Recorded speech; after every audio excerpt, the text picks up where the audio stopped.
अब की बार जब ये लोग आश्रम पर गए तो 2 के स्थान पर 3 थे। विलास कुछ सकुचा रहा था, कुछ शर्मा रहा था। किसी आश्रम में आने का ये उसका पहला ही अवसर था। चक्रपाणी जहाँ अनेक जगहों पर भटकता हुआ यहाँ पहुंचा था, वहीं विलास पहली ही छलांग में यहाँ प्रकट हो गया था। आश्रम में सब तरफ फूल ही फूल सुगंध बिखेरते हुए सुशोभित हो रहे थे। तितलियां फूलों पर नाचती अटखेलियां करती उड़ती फिरती थीं। नदी के जल प्रवाह की सतत कल कल ध्वनि में मन लीन होने को कर उठता था। एकदम शांति, स्तब्धता, सरसता तथा आनंदमय वातावरण था। गुरुदेव आश्रम में टहल रहे थे। परम संत एक वृक्ष के नीचे बैठे हुए कुछ पढ़ रहे थे। आश्रमवासी अपने अपने काम में लगे थे। इन लोगों ने गुरुदेव तथा परम संत को प्रणाम किया। गुरुदेव प्रणाम। प्रणाम गुरुदेव। महाराज जी प्रणाम। प्रणाम महाराज जी। फिर गुरुदेव को विलास का परिचय दिया। महाराज जी, ये मेरे मित्र विलास हैं। कभी इन्हीं की मैंने आपके पास शिकायत की थी, किंतु अब इन्होंने अपना हृदय परिवर्तन कर लिया है, इसलिए आपके दर्शन के लिए आए हैं गुरुदेव। तो गुरुदेव ने कहा, हृदय परिवर्तन कर लिया है तो ये तो बड़ी अच्छी बात है। मन का ही सारा खेल है। किसी को अच्छा तो किसी को बुरा माना देता है, अन्यथा न कोई अच्छा है न बुरा। अच्छा, वो परम संत जी कल चले जाने वाले हैं, एक दिन और उनके साथ सत्संग का लाभ उठा लो। तीनों परम संत जी के समक्ष जा बैठे। नारायणी के ये पूछने पर, महाराज जी, योग दर्शन में तो कहा गया है कि आसन स्थिर तथा सुख पूर्वक होना चाहिए, किंतु हठ योग में आसन आदि होते हैं तथा शक्तिपात में क्रियाएं होती हैं। फिर आसन स्थिर कैसे रहेगा? तब परम संत जी ने समझाया, आसन, प्राणायाम, बंध मुद्रा आदि हठ योग है। इसका साधन क्रम भिन्न है। योग दर्शन में जिस साधन का उल्लेख है वो ध्यान प्रधान है। शक्तिपात के पश्चात सारा साधन क्रम तथा साधन स्तर ही बदल जाते हैं। यदि साधन यत्न साध्य है तो क्रियाओं का अवलोकन समर्पण भाव युक्त होगा। हठ योग के आसनों में लक्ष्य ध्यान नहीं होता, शरीर का योग के योग्य निर्माण करना होता है। इसीलिए आसन की स्थिति में भी ये अंतर आ गया है। शक्तिपात में साक्षी भाव से क्रिया व अवलोकन स्थिर आसन पर स्थापित होना चाहिए। अवलोकन करते हुए यदि मन चंचल होकर इधर उधर भटक जाए तो क्रिया के अवलोकन से लक्ष्य हट जाता है तथा आसन अस्थिर हो जाता है। ये समस्या प्रायः साधकों के सामने आती है। क्रिया होती रहे किंतु उसका अवलोकन का क्रम टूट जाए तो क्रिया का यथार्थ लाभ नहीं हो पाता। क्रिया तथा उनका अवलोकन दोनों मिलकर साधन का स्वरूप बनता है। योग दर्शन में भी प्राणायाम का उल्लेख है तथा उसे अष्टांग योग के अंतर्गत एक अंग के रूप में स्वीकार भी किया गया है, किंतु हठ योग का तो साधन क्रम ही मुख्यतः प्राणायाम पर ही टिका है। प्राणायाम से भाव श्वास प्रश्वास की पूरक, रेचक तथा कुंभक क्रियाओं से लिया गया है। ध्यान रहे कि श्वास प्रश्वास प्राण नहीं है, अपितु प्राण की एक क्रिया है। इस क्रिया पर नियंत्रण प्राप्त करके प्राण की क्रिया को नियंत्रित किया जा सकता है। प्राणायाम जहाँ एक और शरीर गठन के लिए उपयोगी है, वहीं आध्यात्मिक दृष्टि से भी जगह जगह इसकी महिमा का बखान मिलता है। मुख्यतः प्राणायाम 3 प्रकार का होता है। वैसे तो प्राणायाम के अनेकों प्रकार हैं, वे प्रायः इन्हीं तीनों आधारों पर ही खड़े हैं। तो पहली प्रकार का है बाह्य कुंभक। संक्षेप में इसका अर्थ प्राण वायु का शरीर के बाहर आकर रुक जाना है। कितनी देर तक तथा कितनी दूर पर प्राण रुका रहता है, उस पर इसके स्तर का निर्णय किया जाता है। और दूसरा है आंत्र कुंभक। शरीर में प्राण को रोककर अपने अंतर में ही इसे धारण किए रहने का नाम आंत्र कुंभक है। नाभि, वक्ष अथवा कंठ में प्राण कहाँ तथा कितनी देर रुका रहता है, उस पर इसके स्तर का निर्णय किया जाता है। और तीसरा है स्तंभ वृत्ति, जहाँ का तहाँ, अंदर का अंदर तथा बाहर का बाहर प्राण वायु को रोक देना स्तंभ वृत्ति कहलाता है। साधन कितनी देर प्राण को इस अवस्था में रोके रख सकता है, इस पर इसके स्तर का निर्णय किया जाता है। यही तीनों प्राणायाम प्रयत्न साध्य हैं। चौथा प्रकार केवल कुंभक प्राण का अपने आप अनायास ही रुक जाना है, चाहे आंतर कुंभक में रुक जाए या बाह्य कुंभक में अथवा स्तंभ वृत्ति में। इसमें साधक को किसी प्रकार का प्रयत्न नहीं करना पड़ता। शक्तिपात साधन प्रणाली में साधकों को प्रायः प्राणायाम की ही क्रियाएं होती देखी गई हैं। चूंकि ये प्राणायाम क्रिया रूप में अपने आप ही घटित होता है, इसलिए इसे केवल कुंभक ही माना जाता है। प्राणायाम का एक प्रभाव ये है कि जब तक प्राण का निरोध रहता है तब तक वृत्ति निरोध भी बना रहता है। साधक को अस्थायी रूप से ही सही वृत्ति निरोध का अनुभव हो जाता है, तब मन में कोई भाव, विचार या विकार उदय नहीं हो पाता। मन में यदि क्रोध या अन्य कोई विकार आ जाए तो प्राणायाम कर लेने से तत्काल उसका शमन हो जाता है। विभिन्न प्रकार के यौगिक आसन शक्तिपात के साधनों को साधक में प्रायः घटित होते देखे जा सकते हैं। कई आसन तो ऐसे भी होते हैं जिनका योग शास्त्रों में भी उल्लेख नहीं है। यही बात उड्डयन बंध, जालंधर बंध, मूल बंध आदि बंधों की भी है। सभी कुछ क्रिया रूप में ही होता है। इसमें साधक को आनंद की अनुभूति होती है, क्योंकि सब स्वाभाविक होता है। तब नारायणी ने प्रश्न किया, महाराज जी, क्या आनंद के लिए किसी क्रिया का स्वाभाविक होना आवश्यक है? तब परम संत जी ने कहा, जो कार्य अपने प्रयत्न से किया जाता है उसमें श्रम पड़ता है। जिस काम की आदत हो जाती है उसमें हल्कापन अनुभव होता है, किंतु जो कार्य अपने स्वभाव के अनुकूल होता है उसमें हल्कापन तथा आनंद दोनों अनुभव होते हैं। स्वाभाविक क्रिया में संस्कारों का क्षय होता है, इसलिए अंतर से चित्त भी हल्कापन अनुभव करता है तथा आनंद भी अंदर से उदय होता है, इसलिए आनंद भी अधिक होता है। चक्रपाणी ने पूछा, महाराज जी, इन आसन प्राणायाम आदि का प्रयोजन क्या है?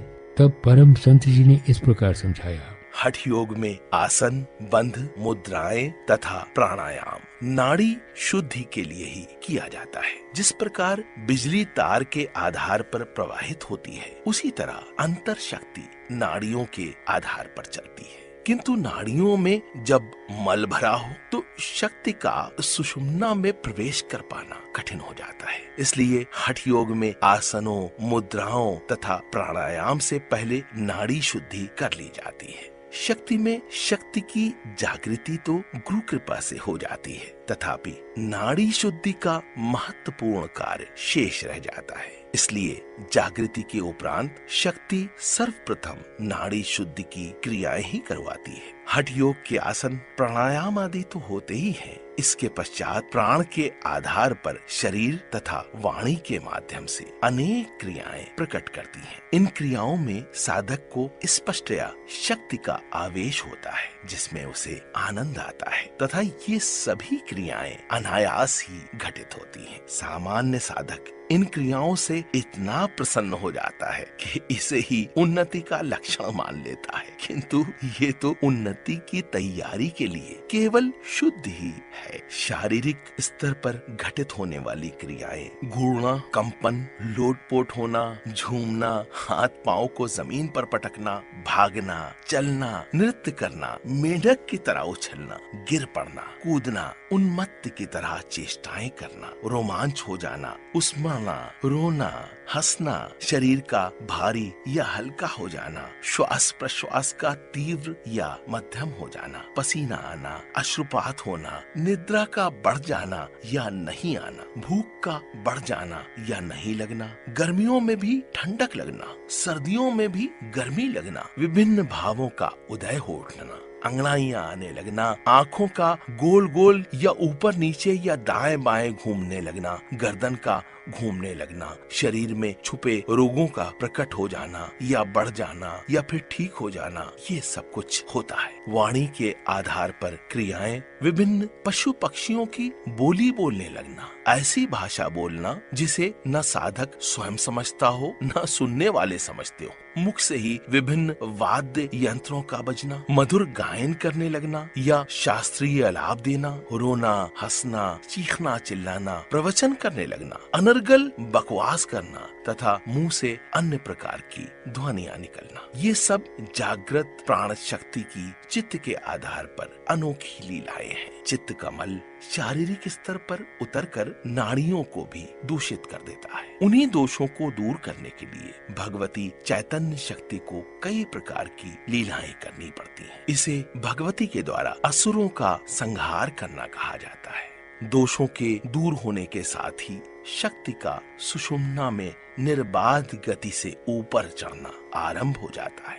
हठ योग के आसनों का यदि अभ्यास किया जाए तो इसमें शरीर में स्थिरता आती है तथा रजोगुण और तमोगुण का शमन होता है। शक्तिपात के पश्चात ये आसन स्वाभाविक रूप से होने लगते हैं। जीव 84 लाख योनियों में भ्रमण करते करते मनुष्य शरीर में आया है। प्रत्येक योनि का बैठने का अपना अपना ढंग है। उन योनियों के संस्कार भी जीव पर अवश्य पड़े होंगे। उन्हीं संस्कारों के अनुरूप शक्ति की क्रियाएं आसनों के रूप में प्रकट होती हैं। नारायणी के ये पूछने पर महाराज जी, मन में कई प्रकार के भाव भी उदय हो सकते हैं, उनका क्या? तब परम संत जी ने कहा, मन में जो भी भाव उदय होते हैं वे भी प्रायः पूर्व संस्कार अनुसार ही होते हैं। जगत में कुछ दिखाई दे या कोई घटना घट जाए तथा वैसा संस्कार चित्त में उदार होने की स्थिति में हो तो वो भाव प्रकट हो जाता है। यदि अंतर में क्रोध के संस्कार हो ही नहीं तो क्रोध भी कैसे आ सकता है। शास्त्रों ने अंतर में उदय होने वाले भावों को 9 भागों में विभक्त किया है, जिसे 9 रस कहा जाता है।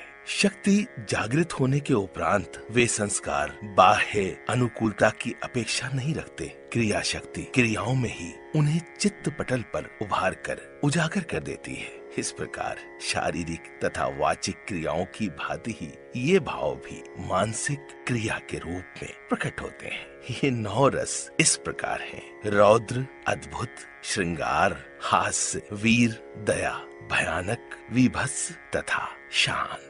साधन समय जब रौद्र भाव के संस्कार चित्त में क्रियाशील हो उठते हैं तो साधक में क्रोध प्रकट हो जाता है, गाली बकता है, मुक्के तानता है, और जब उसमें अद्भुत रस के आधार पर क्रियाओं का प्रकटीकरण होता है तो आश्चर्यजनक मुद्राएं बनाता है, वाणी के द्वारा भी आश्चर्य व्यक्त करता है। उस समय के उसके अनुभव भी आश्चर्यजनक ही होते हैं। इस प्रकार श्रृंगार रस की क्रियाओं में प्रकट होने पर सांसारिक श्रृंगार का भाव भी प्रकट हो सकता है तथा अपने प्रभु को प्रियतम के रूप में भी देख सकता है।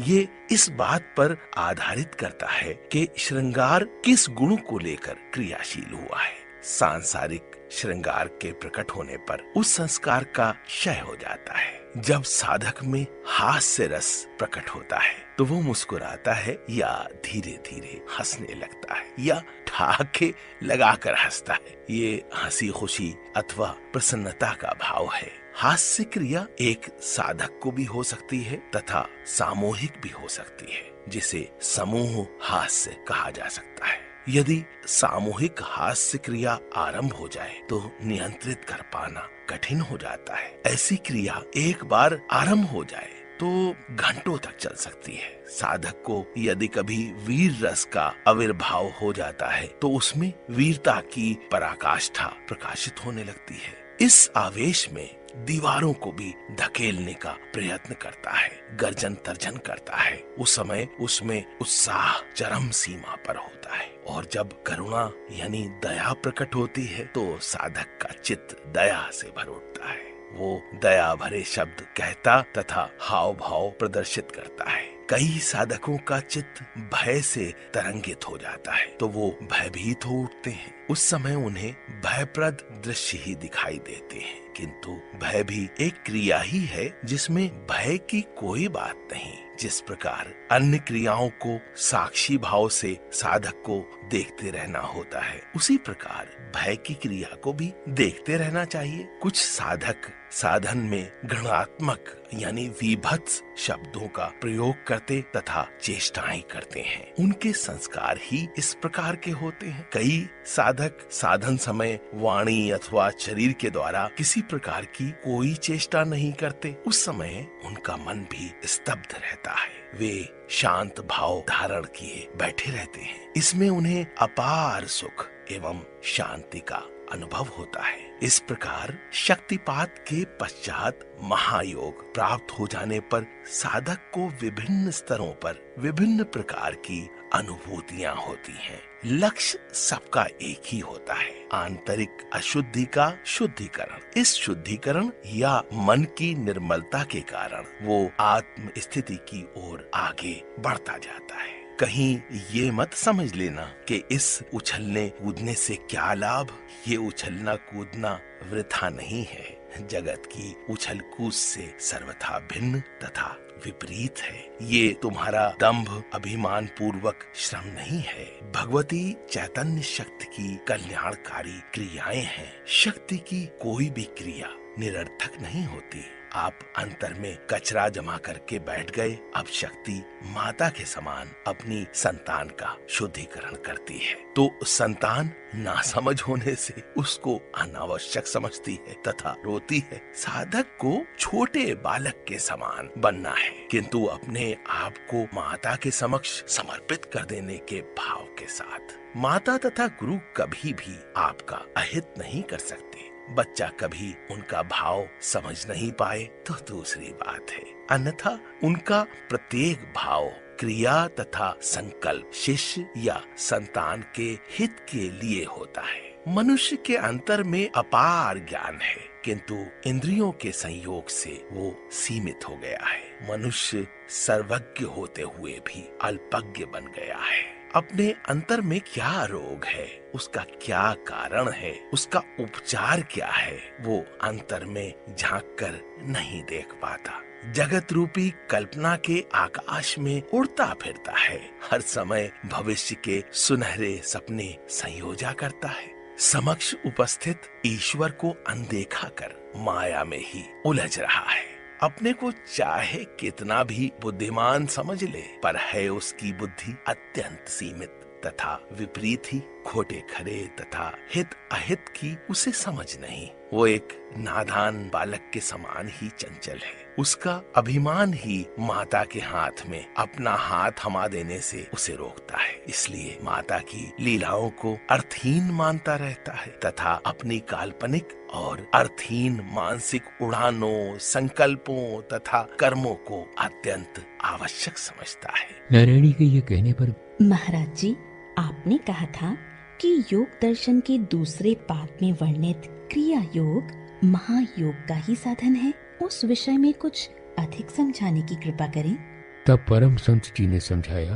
देखिए, तप तथा स्वाध्याय सहित ईश्वर प्रणिधान को वहाँ यानी शक्तिपात सूत्र में क्रिया योग कहा गया है तथा स्वाध्याय और ईश्वर प्रणिधान को मंत्र योग। सामान्यतः मंत्र जप को मंत्र योग समझा जाता है, किंतु विचार करके देखा जाए तो चित्त पर चैतन्य प्रतिबिंबित होता है। वो आत्मा का ही प्रकाश है। प्रकाश युक्त चित्त ही वास्तव में मंत्र है। किसी सिद्धि को प्राप्त करने के लिए ही मंत्र साधन रूप होता है, किंतु जिस विद्या की जागृति साधन को अभीप्सित होती है वो चित्त में ही होती है। इसलिए मंत्र विद्या का स्थान भी वास्तव में चित्त ही होता है। जप अथवा मंत्रोच्चारण चित्त की केवल क्रिया मात्र ही है। इसलिए मंत्र का स्थान गौण माना जाता है। मुख्य चित्त ही है, अतः चित्त शक्ति ही मंत्र शक्ति है।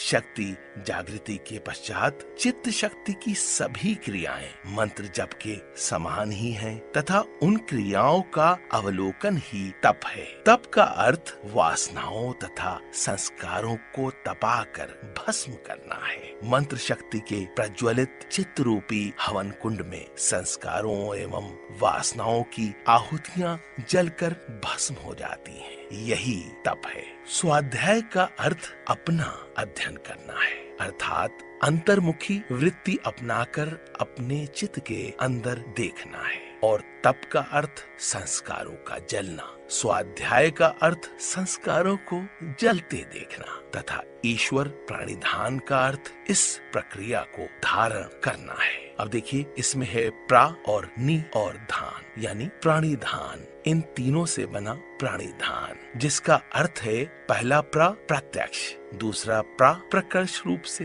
तथा नी निश्चित ईश्वर को धारण करना। प्राणिधान शक्ति जागृति की क्रियाएं अंतर में प्रत्यक्ष तो होती हैं, इसमें कोई शंका नहीं होती, तथा उस जागृत शक्ति को अंतर में धारण किया जाता है। इसे अनुभव युक्त समर्पण कहा जा सकता है। प्रायः समर्पण काल्पनिक ईश्वर के प्रति होता है। ईश्वर प्रत्यक्ष नहीं होता, यहाँ ईश्वर प्रत्यक्ष हो जाता है। शक्ति जागकर हठ, मंत्र, लय तथा राजयोग की क्रियाओं की साधक को अनुभूति कराना आरंभ कर देती है। योग दर्शन में इसीलिए इसको क्रिया योग कहा गया है। जिनको ये स्थिति प्राप्त नहीं होती है उन्हीं के लिए अष्टांग योग का विधान है। क्रिया के माध्यम से अष्टांग योग के सभी अंगों की सिद्धि साधन में होती जाती है। यद्यपि व्यवहार शुद्धि के लिए साधक प्रयत्न करने की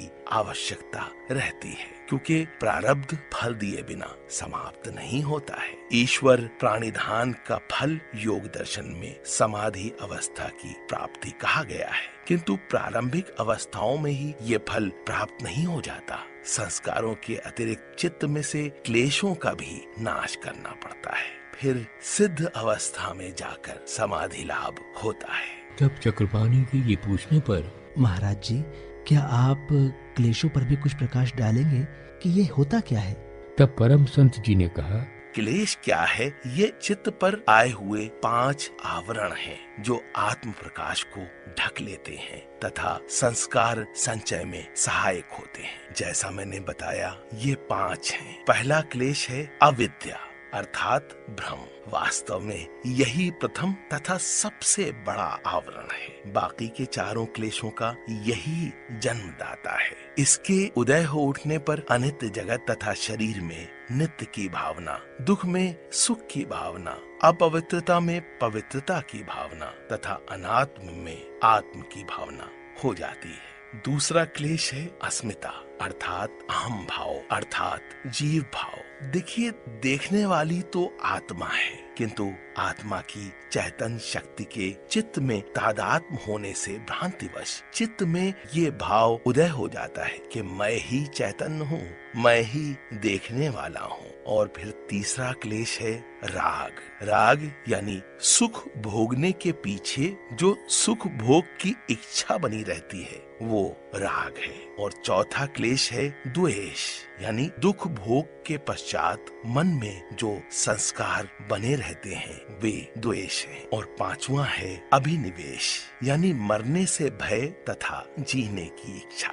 ये प्रत्येक जीव में स्वभावतः ही बना रहता है। जीव कितना भी बड़ा विद्वान क्यों न हो जाए, ये क्लेश तब तक उसका पीछा नहीं छोड़ते जब तक शक्ति अंतर्मुखी जागृत होकर इन आवरणों को उतार नहीं देती। नारायणी ने फिर पूछा, महाराज जी, आपने प्रारंभावस्था तथा सिद्धावस्था की बात की है, ये अवस्थाएं क्या हैं? इस पर परम संत जी बोले, जी, महायोग में उदय होने वाली उन्नति की अवस्थाओं को 4 भागों में बांटा गया है। आरंभावस्था, घटावस्था, परिचयावस्था तथा निष्पत्ति अवस्था। जब तक मनुष्य शक्ति की जागृत अवस्था प्राप्त नहीं कर लेता तब तक वो जगत में ही डोलता रहता है। इन अवस्थाओं का आरंभ भी शक्ति की जागृति से ही होता है। तो पहली अवस्था है आरंभावस्था। इसके नाम से ही इसका अर्थ प्रकट है। इस अवस्था में क्रियाओं में शरीर का आधार अधिक रहता है, अर्थात क्रियाओं को दूसरे लोगों द्वारा भी देखा या सुना जा सकता है। शरीर से ऊपर उठने के लिए शक्ति को पहले शरीर को ही आधार बनाना पड़ता है। वैसे ये साधक की चित्त स्थिति तथा संस्कारों पर ही आधारित है कि ज्ञान, भक्ति, योग, ध्यान, हठ, नाद कहाँ से आरंभ करना है और मन, बुद्धि, हृदय, शरीर या इंद्रियां कौन सा आधार लेना साधन का श्री गणेश करना है। किंतु एक बात स्पष्ट है कि प्रायः साधक आरंभावस्था से आगे नहीं बढ़ पाते, क्योंकि इसमें जितना आनंद उन्हें प्राप्त होता है उसी को परमानंद मानते हैं। इसलिए शरीर तथा जगत से लगाव भी बना रहता है तथा थोड़ा थोड़ा क्रियाओं का आनंद भी लूटते रहते हैं। इसका कारण साक्षी भाव तथा समर्पण भाव की कमी कहा जा सकता है। साधन के साथ व्यवहार शुद्धि का न होना भी एक कारण है। गुरु तथा ईश्वर के प्रति अटूट श्रद्धा तथा समर्पण, निरंतर साधन तथा सेवा भाव, जगत के प्रति वैराग्य किंतु कर्तव्य के प्रति जागरूकता, यही आरंभावस्था से आगे बढ़ने का रहस्य है। और दूसरी अवस्था, जैसा कि मैंने कहा, वो है घटावस्था। घट का अर्थ मटका तो है ही, आप जानते हैं। अध्यात्म में शरीर को भी घट कहा जाता है। जिस प्रकार मटका जल से लबालब भर जाता है, उसी प्रकार शक्ति रूपी जल भी सारे शरीर में, अंग प्रत्यंग में, रोम रोम में भरा हुआ अनुभव होता है। वासनाएं क्षीण तथा सत्व गुण की प्रधानता हो जाती है। निरंतर शक्ति के नशे में ही साधक सराबोर रहता है। जगत तुच्छ तथा अनित्य लगने लगता है। घटावस्था का ये अर्थ नहीं है कि आरंभावस्था पूर्णतया समाप्त हो जाती है, अपितु आरंभावस्था में घटावस्था मिलकर मुख्य स्थान प्राप्त कर लेती है, जिससे शरीर तथा मन दोनों अध्यात्म रंग में रंग जाते हैं। चलते, बोलते या देखते समय इंद्रियों के स्थान पर इंद्रियों के माध्यम से शक्ति की क्रियाशीलता अनुभव होती है। प्रायः साधक घटावस्था तक पहुंच ही नहीं पाते, आरंभावस्था में ही घूमा करते हैं। कई साधक तो प्रमादवश साधन के प्रति उदासीन होकर मार्ग ही त्याग बैठते हैं। जो चलते भी हैं, वे भी वैराग्य के अभाव में शरीर से ऊपर उठ पाने में कठिनाई अनुभव करते हैं। फिर भी शक्ति अपना कार्य करती रहती है, किंतु साधक का सहयोग कम होने से समय अधिक लगता है। और जैसा मैंने कहा, तीसरी अवस्था है परिचय अवस्था। ये अवस्था बहुत ऊंची तथा सिद्ध है। इसमें जीवन शक्ति प्राण से साधक का पूर्ण परिचय हो जाता है। आत्मस्थिति चित्त से ऊपर उठकर चैतन्य में स्थापित हो जाती है तथा चैतन्य अपने शुद्ध स्वरूप में अवस्थित हो जाता है। तब शक्ति की अनुभूति क्रिया के माध्यम से नहीं होती, क्योंकि संस्कार तथा वासना जिसके आधार पर क्रिया हो रही थी पूर्णतया नाश हो चुके होते हैं। शुद्ध स्वरूप शक्ति के रूप में अनुभूति होती है। इस अवस्था को न जीवन कहा जा सकता है, न मृत्यु कहा जा सकता है, क्योंकि प्राण जिस जिस अंग से खिंचता चला जाता है वो मृतवत होता जाता है, परंतु अंतर से जीवन धारण किए होता है। शक्ति के पुनः कार्यशील हो जाने पर फिर से जीवितवत कार्य करने लगता है। तब प्राण शक्ति सब ओर से एकत्रित होती हुई अत्यंत सूक्ष्मता धारण किए तथा सुषुम्नागत विविध चक्रों में से होती हुई सहस्रार में आत्म तत्व से जा मिलती है। तब शक्ति के व्यष्टि तथा समृष्टि दोनों स्वरूपों का पूर्ण परिचय प्राप्त हो जाता है। साधक का मन, इंद्रियां, अहम सभी कुछ प्राण शक्ति के साथ ही विलीन हो जाते हैं। वो अपने आप को कृतार्थ अनुभव करता है। उस समय उसके सामने से जगत का अस्तित्व, अनस्तित्व दोनों विलीन होकर कैवल्यावस्था की प्राप्ति होती है। समाधि अवस्था में वो कैवल्य स्थिति में विहार करता है, किंतु व्युत्थान दशा में भी उसका चित्त जगत के नाम रूपात्मक स्वरूप से अप्रभावित बना रहता है। उसे नाम रूप के आधार तत्व चैतन्य की सर्वव्यापकता का प्रत्यक्ष अनुभव होता है। साधक सिद्ध हो जाता है। उसमें कई प्रकार की अकल्पित सिद्धियां प्रकट हो जाती हैं, जिनका उसे अभिमान नहीं होता, क्योंकि तब उसमें अहम या तो होता ही नहीं या शुद्ध होता है। उनका उपयोग या तो वो करता ही नहीं या अभिमान रहित जगत कल्याण के निमित्त ही करता है। जगत उसे अपने शरीर की भांति प्रतीत होता है। वो जगत में कहीं भी कुछ कर पाने की क्षमता रखता है, यद्यपि वो विधाता की लीलाओं में हस्तक्षेप नहीं करता। उसे अपनी आत्मिक शक्ति यदि वो चाहे तो किसी को प्रदान कर देने की भी क्षमता होती है। उसका भ्रमनाश तथा संशय निवृत्ति हो जाती है। प्रारब्ध तथा संचित कर्म क्षीण हो जाते हैं। प्रभु तथा गुरु की कृपा से वो कृतकृत्य हो जाता है। और उसके बाद की आखिरी अवस्था है निष्पत्ति अवस्था। इस अवस्था में सिद्ध मनुष्य को पूर्ण आत्मज्ञान लाभ हो जाता है। व्यष्टि स्तर पर सृष्टि का प्रलय होकर परमात्म तत्व में विलीन हो जाता है। शंकर प्रलयंकारी का यही भाव है कि ईश्वर सदैव के लिए जीव को अपने में विलीन कर लेता है। व्यष्टि एवं समष्टि चेतना का कल्पित भाव भी मिट जाता है। ये योगी की जीवन मुक्त अवस्था है। इस जीवन मुक्त अवस्था के भी 3 स्तर हैं। पहले स्तर पर जगत जागृतवत दिखाई देता है, किंतु चित्त पर उसका कोई प्रभाव नहीं होता। दूसरे स्तर पर जगत स्वप्नवत दिखाई देता है और तीसरे स्तर पर जगत सुषुप्तिवत दिखाई देता है। ये अवस्थाएं क्रिया योग या महायोग की हैं। इन्हें गिना देना बड़ा आसान तथा आकर्षक है, किंतु इन्हें प्राप्त करना उतना ही कठिन है। जागृति के पश्चात अपेक्षाकृत सरलता हो जाती है। सामने एक सहारा भी मिल जाता है, साधन भी स्वाभाविक हो जाता है। फिर भी चित्त भूमि का अभिमान तथा कर्ता भाव पर पार पाना किसी के भी लिए सरल कार्य नहीं है। बातचीत काफी लंबी खिंचती जा रही थी, इसलिए इन लोगों ने अब विदा लेना ही उचित समझा। थोड़ी दूर जाने पर चक्रपाणी ने विलास से पूछा, तो विलास कुछ समझ आई क्या? विलास ने कहा, एक ही बात की समझ आई कि कुछ समझ नहीं आई। हाँ, इतना अवश्य स्पष्ट था कि बातें समझने के योग्य हैं, और मैंने तो आज ही इस क्षेत्र में प्रवेश किया है। इतनी जल्दी समझ पाने की मुझसे अपेक्षा भी नहीं की जा सकती। हाँ, थोड़े दिनों में समझने लगूंगा। तब चक्रपाणी ने कहा, देखो विलास, इन बातों को समझने के लिए इधर मन का झुकाव आवश्यक है। एक बार यदि झुकाव हो गया तो बात खुलती चली जाती है। हाँ, उसे क्रिया रूप देना अवश्य कठिन कार्य है। विलास ने कहा, यदि मैं इधर मुंह घुमाता हूँ तो प्रभु कृपा से मन का झुकाव भी एक दिन अवश्य हो जाएगा।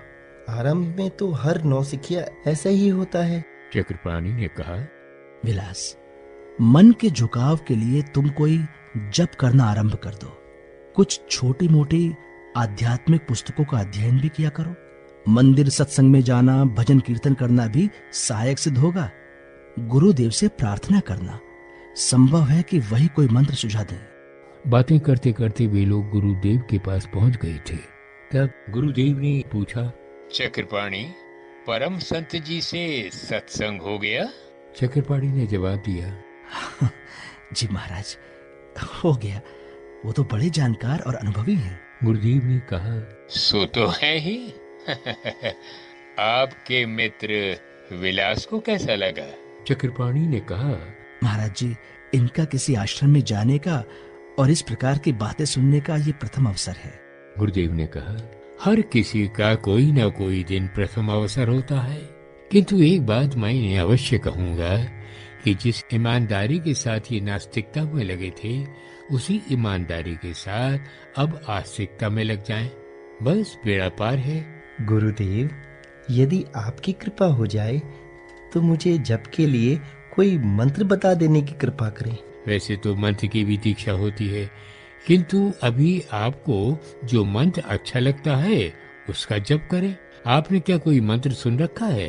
क्या वो आपको अच्छा लगता है? मैं तो केवल राम ही जानता हूँ। इस पर गुरुदेव ने कहा, बहुत अच्छा है, उसी का जप किया करो। जो प्रभु की शरण ग्रहण करते हैं, प्रभु अवश्य उनकी सहायता एवं रक्षा करता है। बस गंभीरता तथा ईमानदारी अपनाए रखो। नारायणी ने पूछा, गुरुदेव, परम संत जी बता रहे थे कि ईश्वर प्रणिधान से समाधि की प्राप्ति होती है। गुरुदेव ने इस प्रकार बताया, हाँ, ईश्वर प्रणिधान का यही फल है।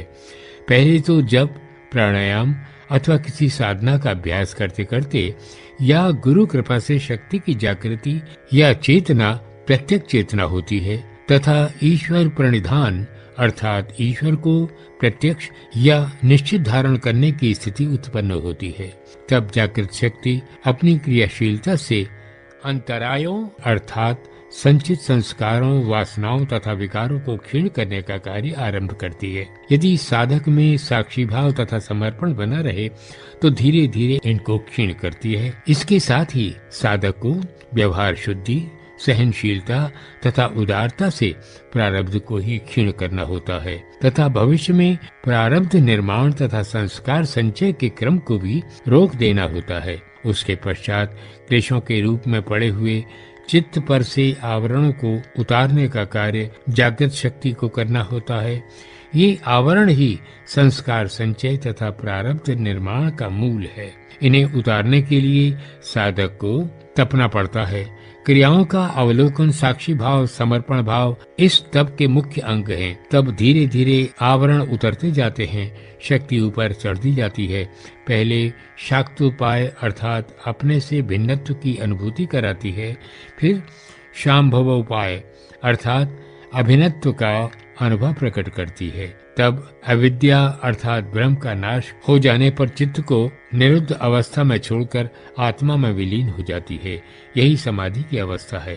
तब नारायणी ने पूछा, गुरुदेव, ये असंप्रज्ञात या कैवल्य की अवस्था हुई, उससे पहले संप्रज्ञात भी तो है। गुरुदेव ने इस प्रकार समझाया, संप्रज्ञात तथा असंप्रज्ञात में काफी अंतर है। संप्रज्ञात चित्त की चंचलता समाप्त होकर किसी एक ध्येय पदार्थ पर वृत्ति का एकाग्र हो जाना एवं तदाकार अवस्था एक वृत्ति शेष, चित्त निरुद्ध नहीं।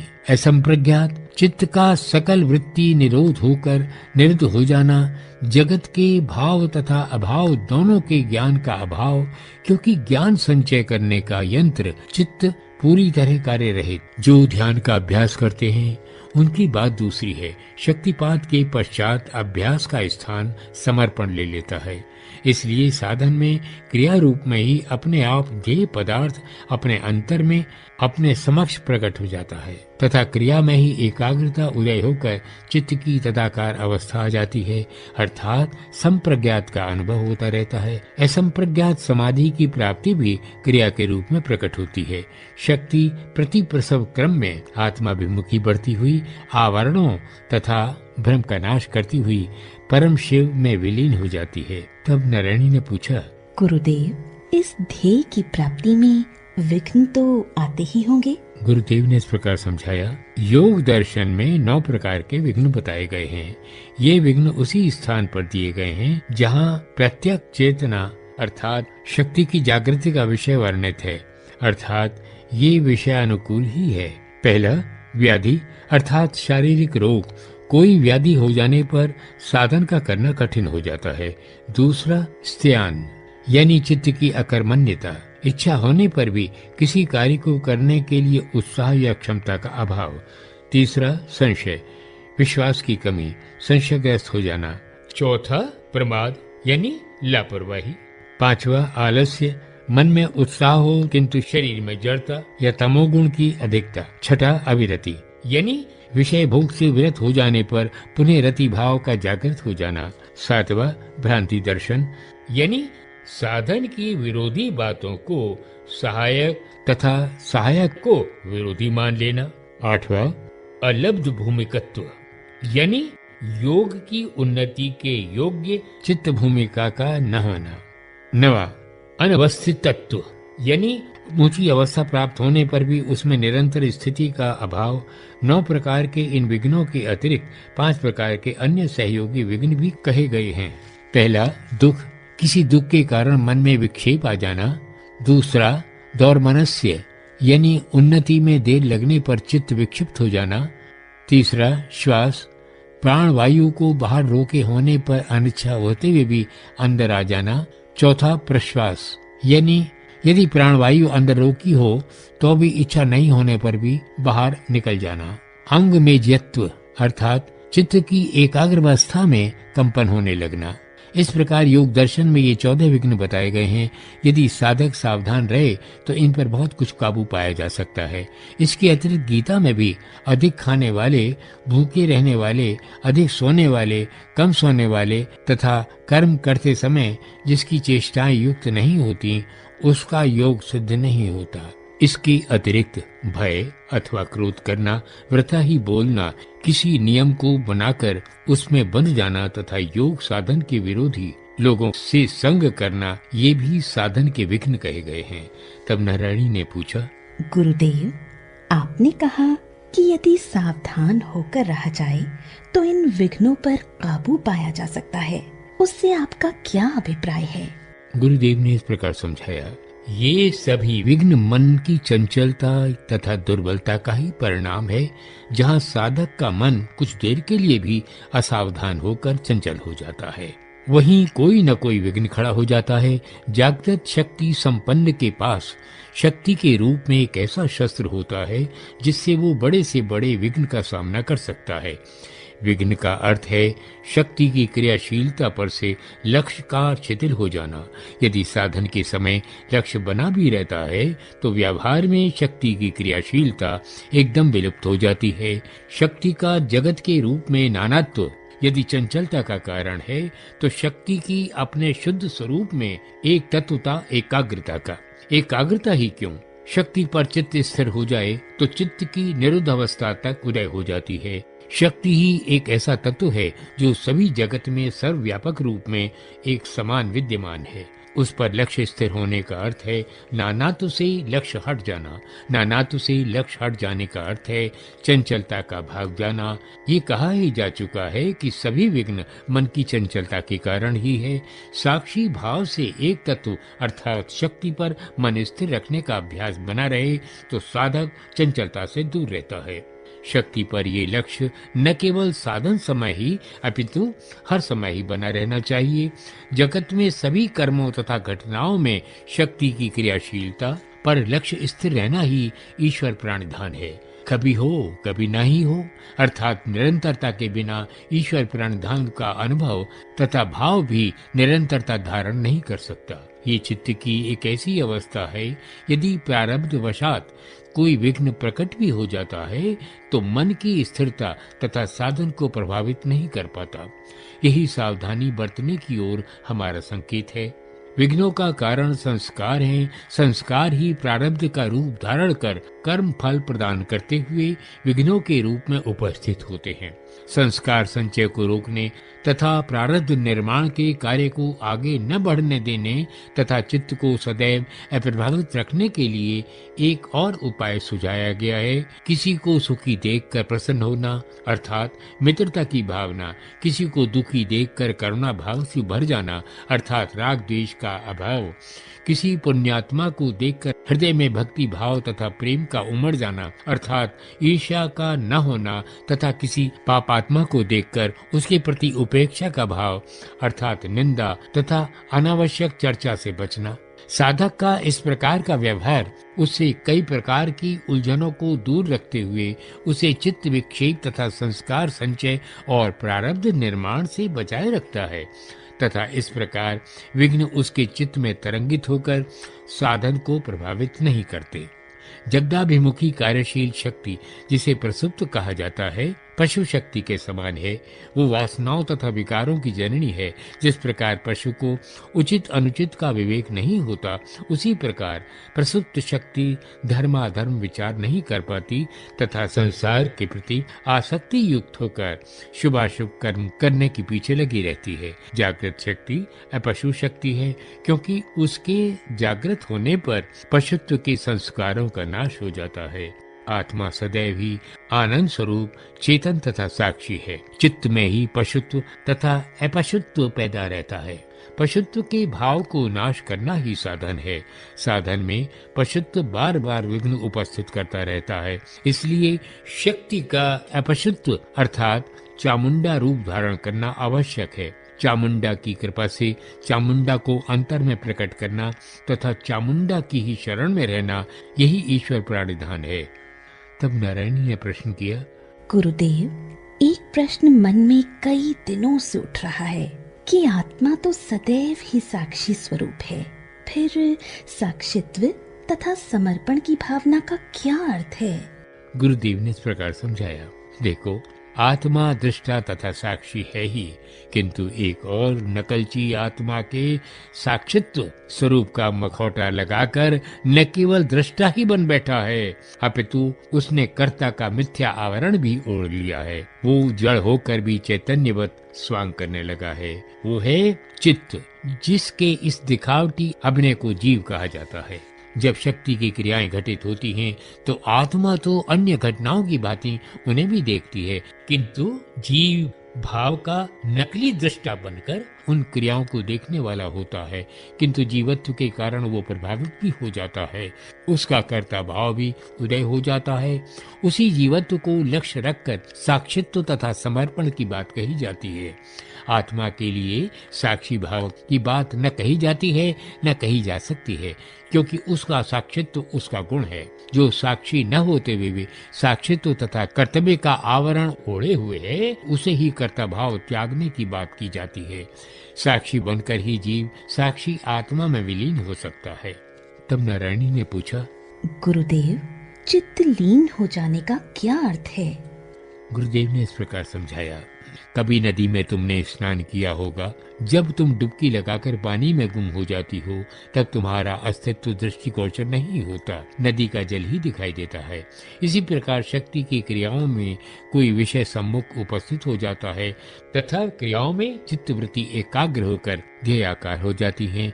वो साधक के चित्त की लीन अवस्था होती है। तब ध्येय विषय ही अनुभव होता है, वृत्ति का अस्तित्व कहीं नहीं दिखाई देता। लीन अवस्था में बाकी सभी विषय सामने से हट जाते हैं, यहाँ तक कि अपने का भान भी विलीन हो जाता है। चित्त की लीनता ही लय योग है। जैसा कि नाद योग को प्राय लय योग कहा जाता है, तो उसमें नाद में वृत्ति लय हो जाती है। नारायणी के ये पूछने पर, किंतु गुरुदेव, जब तक कोई भी वस्तु, पदार्थ, दृश्य, विचार, भाव अथवा नाद अभिमुख रहेगा, तब तक सकल वृत्ति निरोध नहीं होगा। तब असंप्रज्ञात की स्थिति कैसे आएगी? गुरुदेव ने इस प्रकार समझाया, प्रयत्न पूर्वक साधनों में ये कठिनाई अवश्य आती है। अभिमुख विषय को विलीन करना बड़ा कठिन पड़ता है। उसके लिए पर वैराग्य के अभ्यास के अतिरिक्त कोई साधन भी नहीं, किंतु शक्ति जागृति की स्थिति भिन्न होती है। यहाँ साधक का कुछ भी प्रयत्न नहीं होता, वो तो बस साक्षी बना समर्पण भाव से अवलोकन किया करता है। शक्ति उत्तरोत्तर क्रम से अपने उद्गम आत्मा की ओर बढ़ती जाती है। इसी क्रम में वो संप्रज्ञात के अभिमुख विषय को विलीन करती हुई असंप्रज्ञात अवस्था में प्रवेश कर जाती है। एक बात स्पष्ट है कि मन को अपनी ओर आकर्षित करने की जितनी क्षमता अंतर्नाद में है, उतनी अन्य किसी भी वस्तु, पदार्थ, व्यक्ति, दृश्य अथवा भाव में नहीं। अंतर्नाद की मधुरता, लय तथा निरंतरता मन को मोहित कर लेती है। जीव का मन जगत भोगों से हटकर नाद पर ही एकाग्र हो जाता है। फलतः नाद श्रवण वैराग्य उत्पन्न करने के लिए सर्वोत्तम साधन है, जिसमें नित्यानित्य विवेक का अभ्यास करने की कोई आवश्यकता नहीं पड़ती। न ही प्रत्याहार को सिद्ध करने के लिए विभिन्न साधनों का आश्रय ग्रहण करना पड़ता है। मन ऐसा लीन हो जाता है कि सब कुछ अपने आप छूट जाता है।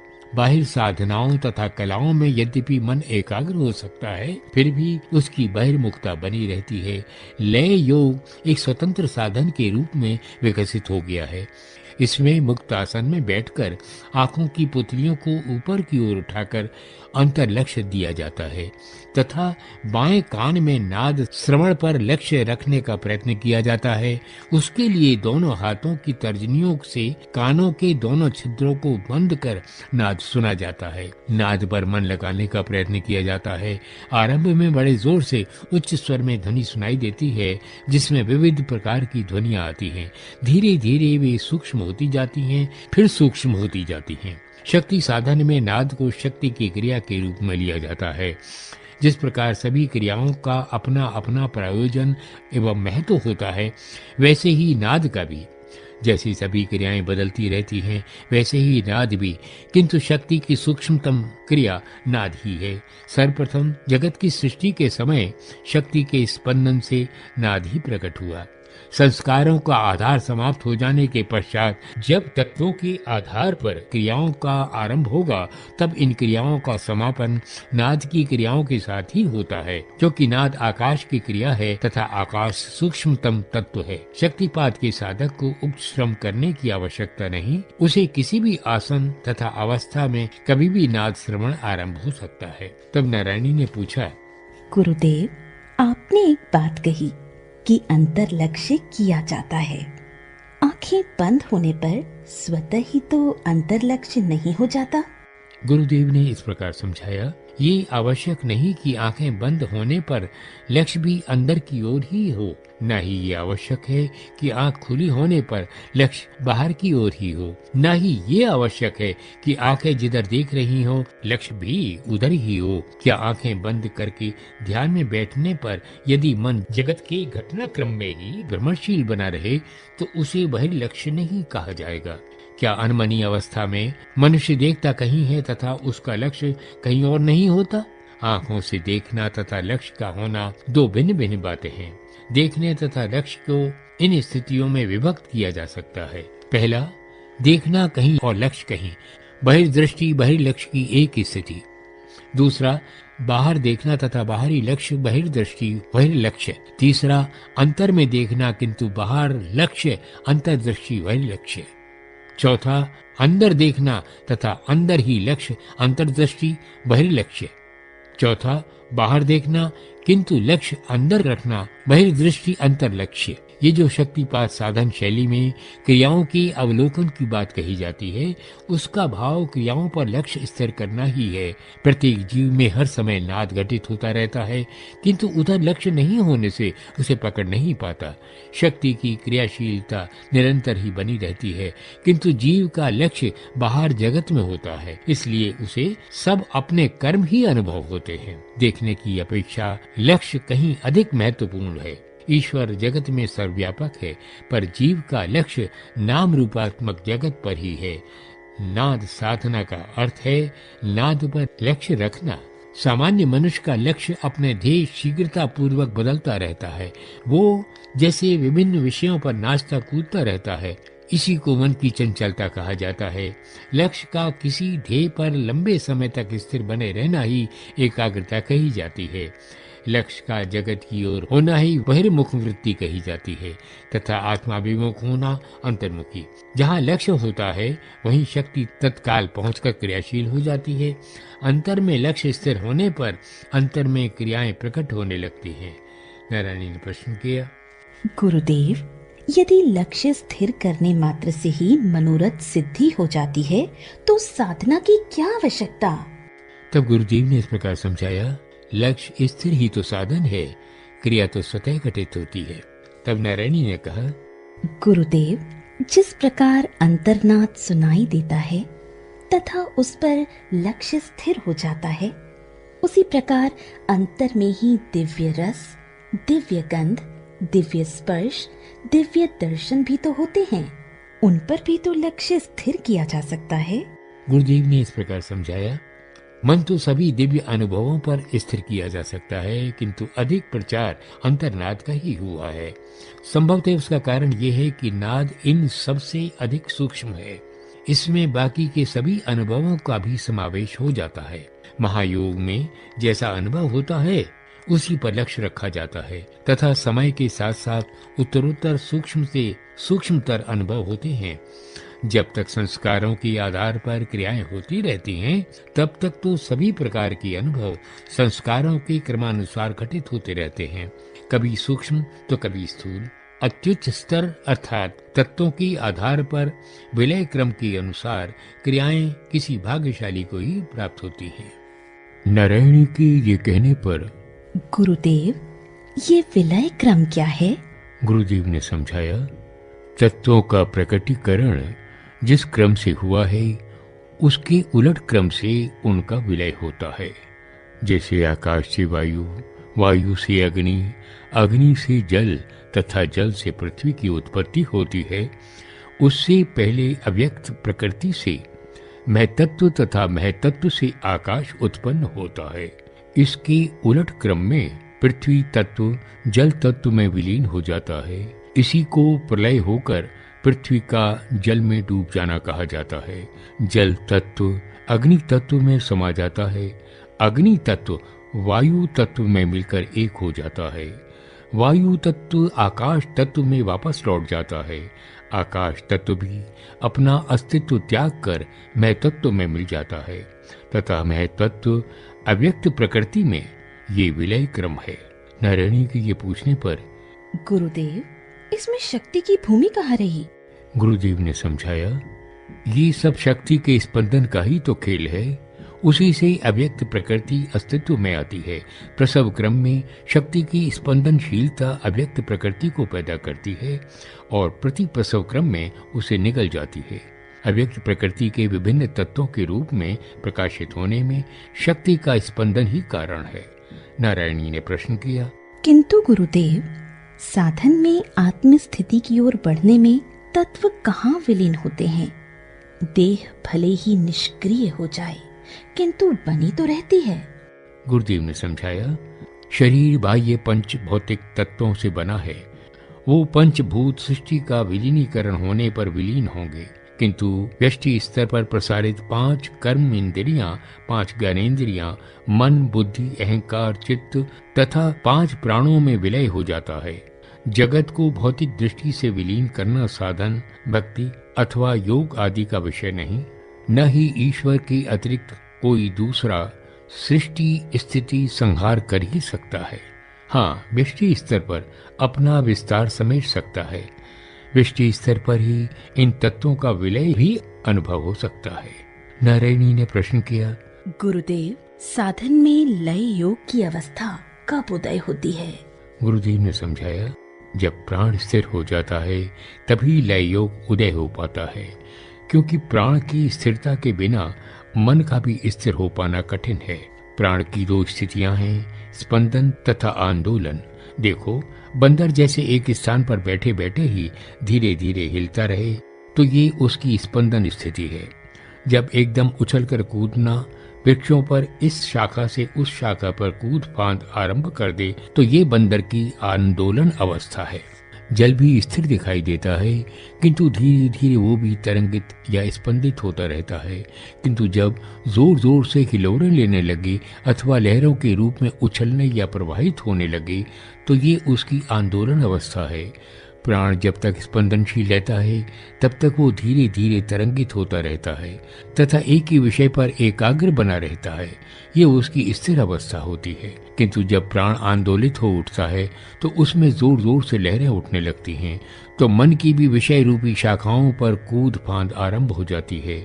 ये प्राण की अस्थिर तथा मन की चंचल अवस्था कही जाती है। प्राण का स्पंदन जितना सूक्ष्म होता जाता है उतना ही मन एकाग्रता धारण करता हुआ लय को प्राप्त होता है। नारायणी ने प्रश्न किया, तो गुरुदेव, चित्त की निर्विषय अवस्था क्या है? गुरुदेव ने इस प्रकार समझाया, जब प्राण का स्पंदन तो बना रहता है तथा चित्त के साथ तादात्म्य बनाए रखकर उसकी देखने की शक्ति को भी जीवित किए हुए है, किंतु मन के अभिमुख कोई विषय न हो, ये चित्त की निर्विषय अवस्था है। नारायणी ने प्रश्न किया, फिर गुरुदेव, असंप्रज्ञात समाधि तथा निर्विषय अवस्था में क्या अंतर है? गुरुदेव ने इस प्रकार बताया, निर्विषय अवस्था में प्राण की स्पंदनशीलता के कारण चित्त निरुद्ध नहीं होता तथा चित्त निरुद्ध हुए बिना प्राण अपनी स्पंदनशीलता समेटकर आत्मा में विलीन नहीं होता। इस प्रकार आत्मा की स्वरूप स्थिति की अनुभूति नहीं होती, जबकि असंप्रज्ञात समाधि में आत्मा तथा चित्त का तादात्म्य टूट जाता है तथा आत्मा स्वरूप में अवस्थित हो जाती है। दोनों में यही अंतर है।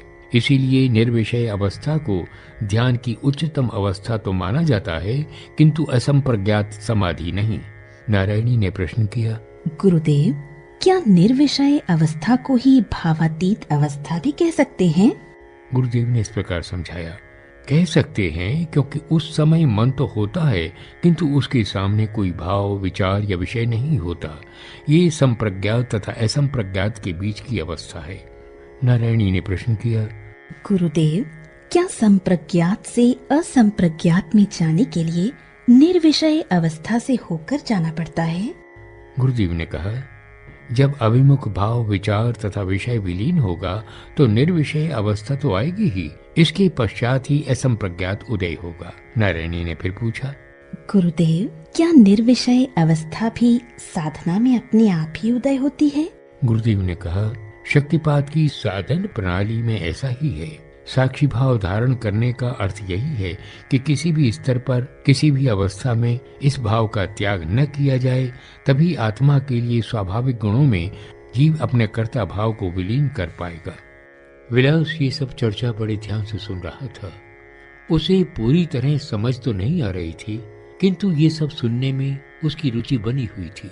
जब ये लोग गुरुदेव से विदा हुए तो चक्रपाणी तथा नारायणी के साथ ही बड़ी श्रद्धा से विलास ने भी प्रणाम किया। प्रणाम गुरुदेव। प्रणाम गुरुदेव। हमें आज्ञा दें, हम चलते हैं। प्रणाम गुरुदेव। बाहर निकले तो श्रीधर से भेंट हो गई। चक्रपाणी ने विलास से कहा, विलास, तुम केवल मौन होकर सब सुनते रहे हो, इसलिए श्रीधर जी से तुम कोई प्रश्न कर लो। विलास थोड़ी देर तक सकबगाया, फिर बोला, शक्तिपात का उद्देश्य क्या है? तब श्रीधर ने कहा, जीव को देश तथा काल की सीमाओं से मुक्त करना। विलास ने कहा, कृपा करके थोड़ा समझाकर कहिए ना। श्रीधर बोला, देखो विलास, जीव कई प्रकार की सीमाओं में बंधा है, जैसे देश की सीमा, मेरे तेरे घर की सीमा, जाति, धर्म, समाज, भाषा की सीमा, इसी प्रकार समय की सीमा। जबकि ये सभी सीमाएं काल्पनिक ही हैं। सबसे अधिक अपने शरीर की सीमा परेशान करती है। अपने जीवन की सीमा तो आतंकित किए ही रहती है। इन्हीं सीमाओं के अंतर्गत जीव ने कई प्रकार के सिद्धांत गढ़ लिए हैं, कई प्रकार की कलाओं का विकास कर लिया है, कई प्रकार की विद्याओं को प्रकाशित कर दिया है, और फिर इन सबके साथ बंद कर रह गया है। व्यवहार, व्यापार, कूटनीति, मित्रता, शत्रुता, दया, उदारता, सब सीमाओं के ही अंतर्गत है, और जीव इनमें बंधता ही चला जाता है। निकलना चाहे तो भी नहीं निकल सकता। सीमाओं का यह बंधन एक दलदल की तरह है। जितना कोई इसमें से निकलने का प्रयत्न करता है, उतना ही अधिक धंसता जाता है। मनुष्य दुखी होता है, चिल्लाता है, विक्षिप्त होता है, किंतु सुख की तलाश सीमाओं के अंदर ही करता है। जीव में पहले भ्रम पैदा हुआ। उसने सीमाओं को सत्य माना, और संस्कारों का संचय जब आरंभ हुआ तो जीव प्रारब्ध की सीमा में आ गया। अब देखा जाए तो समय सीमा भी कहाँ है, किंतु जीव ने संवत, दिन, महीने तथा पल, घड़ियों के सिद्धांत का भी विकास कर लिया है। बाकी सीमाओं की तरह ही समय सीमा भी कल्पना ही है। शक्तिपात साधन पर यदि कोई गंभीरता, ईमानदारी से विश्वास करे तथा समर्पण भावयुक्त साधन करे, तो वो संस्कारों का क्षय तथा भ्रम का नाश करके इन सीमाओं के बंधन से मुक्त होकर स्वरूप में प्रतिष्ठित हो सकता है। विलास ने पूछा, आप तो इतने विद्वान हैं, फिर भी एक सामान्य सेवक की भांति आश्रम के छोटे बड़े सभी काम क्यों करते हैं?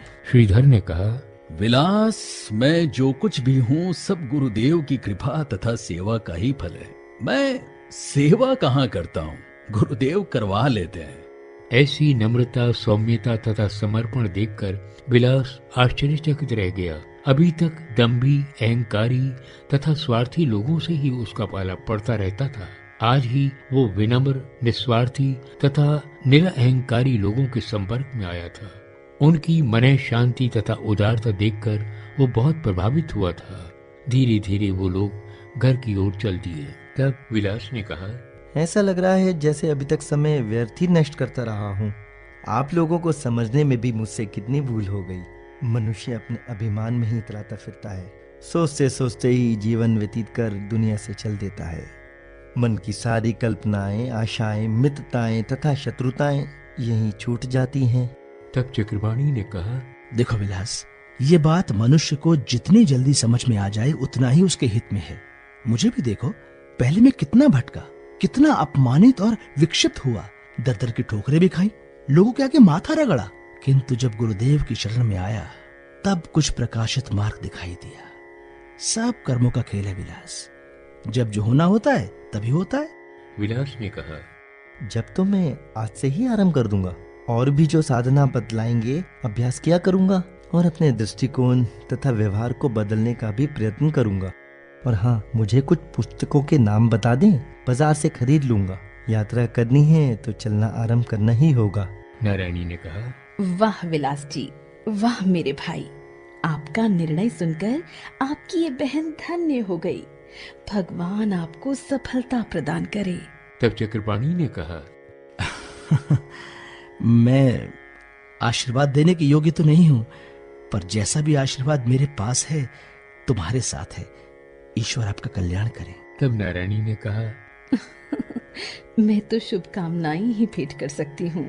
विलास ने कहा, आपका आशीर्वाद और शुभकामनाएं संभाल कर रखूंगा। प्रयत्न करूंगा कि इनका अनादर ना हो।